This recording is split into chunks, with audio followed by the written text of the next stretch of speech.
Alors bonjour, je vous fais une courte vidéo pour vous montrer l'application Galerie qui sert entre autres à annoter des PDF.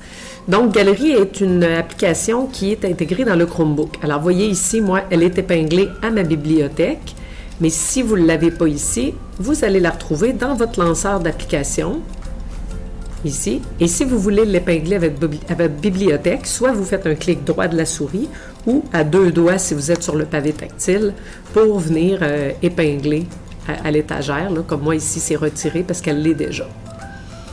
Donc, quand j'ouvre mon application Galerie, on m'offre différents choix, dont remplir les PDF, et c'est ce qui m'intéresse ici aujourd'hui. Donc, je vais aller cliquer sur ouvrir un PDF. Je vais avoir accès, évidemment, à tout ce qui peut être dans mon Chromebook, donc soit dans mes téléchargements ou tout simplement dans mon Google Drive. Donc, si par exemple, je voulais ouvrir ici, tiens, le guide pour soutenir l'apprentissage socio-émotionnel, donc le guide va s'ouvrir et j'ai mes outils d'annotation qui sont là directement. Donc, j'ai d'abord soit des boîtes de texte ou un outil crayon. Donc, par exemple, puis je peux également, évidemment, là, venir grossir comme je veux.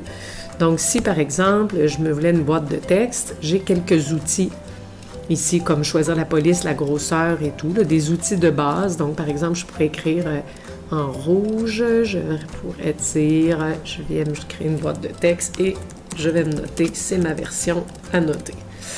Bon, alors, vous voyez, puis là, je peux venir bouger ma boîte de texte. Ensuite, je peux aller chercher ici la possibilité d'annoter, donc manuellement. Donc, j'ai un crayon, un surligneur, une efface et différentes couleurs dans tous les cas. Donc, si par exemple, je voulais tracer, donc, oups, vous voyez, mettons que je veux venir prendre des notes. Et là, je peux venir prendre un crayon plus fin, ici. Je peux également me prendre un surligneur, venir sélectionner une couleur et venir surligner ce que je veux dans mon texte. Quand vient le temps d'enregistrer, donc vous voyez, j'ai deux possibilités. Si je clique sur enregistrer, ça va écraser la version originale.